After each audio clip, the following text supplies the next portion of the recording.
মুরগির পেছনে এভাবে পলিথিন বেঁধে দেওয়া হয়েছে কেন? দেখুন, ঘরের ভেতর মুরগি ঘুরে বেড়াচ্ছে আর তাদের পেছনে বাঁধা আছে এক ধরনের ডায়াপার। শুনতে অদ্ভুত লাগলেও থাইল্যান্ডের কিছু অঞ্চলে এটি সাধারণ ব্যাপার। তারা দারুণ কার্যকর এই পদ্ধতিটি প্রায় সময়ই কাজে লাগায়। থাইল্যান্ডের মতো উষ্ণ আবহাওয়ার দেশগুলোতে বিশেষ করে গ্রীষ্মকালে ঘরে পোকামাকড়ের উপদ্রব অনেক বেড়ে যায়। মশা মাছি থেকে শুরু করে ছোট ছোট বিভিন্ন পোকা প্রায়ই ঘরের ভেতর ঢুকে পড়ে, যা বেশ অস্বস্তিকর।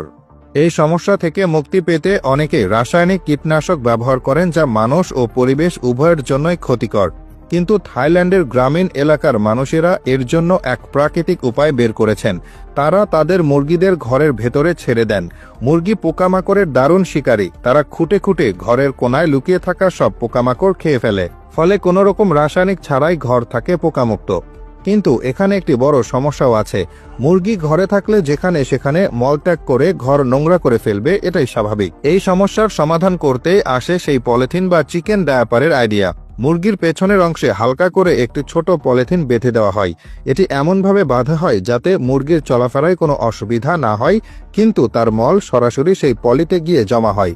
এর ফলে মুরগিরা স্বাচ্ছন্দ্যে সারা ঘর ঘুরে পোকামাকড় শিকার করতে পারে, অথচ মেঝে একটুও নোংরা হয় না।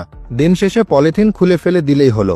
এই সহজ ও কার্যকর পদ্ধতিটি একই সাথে ঘরকে পোকামুক্ত রাখে, আবার ঘর পরিষ্কার রাখতেও সাহায্য করে। এসব অঞ্চলের মানুষেরা মুরগিকে কেবল ডিম বা মাংসের উৎস হিসেবে দেখে না, বরং কিভাবে অন্য কাজেও লাগানো যায় সেই উপায় যেমন বের করে, তেমনি এসব প্রাণীর যত্নও নেয়। কারণ যত্ন নিলে আরও বেশি উপকারিতা পাওয়া সম্ভব। যেমন মুরগিগুলো যেহেতু পুষ্টিকর ডিমেরও একটি বড় উৎস, তাই এই অঞ্চলের মানুষেরা তাদের মুরগিদের প্রাকৃতিক পরিবেশে চড়ে বেড়ানোর সুযোগ দেয়। মুরগিগুলো খোলা জায়গায় ঘুরে ফিরে খাবার খায় এবং প্রাকৃতিক নিয়মেই ডিম পাড়ে। অনেক সময় তারা মাটির মধ্যে ছোট গর্ত করে বা ঝোপঝাড়ের আড়ালে নিজেদের মতো করে বাসা বানিয়ে ডিম পাড়ে। খামারের মালিক বা বাড়ির মহিলারা সেসব জায়গা থেকে প্রতিদিন ডিম সংগ্রহ করেন।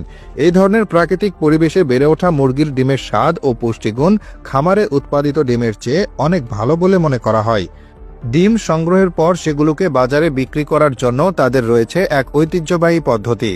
থাইল্যান্ডের এই অঞ্চলে ডিম প্যাকেজিং করার জন্য ব্যবহার করা হয় প্রাকৃতিক উপাদান। ধানের খড় বা শুকনো পাতা দিয়ে বিশেষভাবে তৈরি করা লম্বাটে এক ধরনের মোড়ক তৈরি করা হয়। ডিমগুলোকে সারিবদ্ধভাবে সেই খড়ের মোড়কের ভেতরে সাবধানে রাখা হয়। খড়ের মোড়কটি ডিমগুলোকে বাইরের আঘাত থেকে রক্ষা করে এবং ভাঙার ঝুঁকি কমায়। এটি দেখতে যেমন সুন্দর, তেমনি পরিবেশ বান্ধব।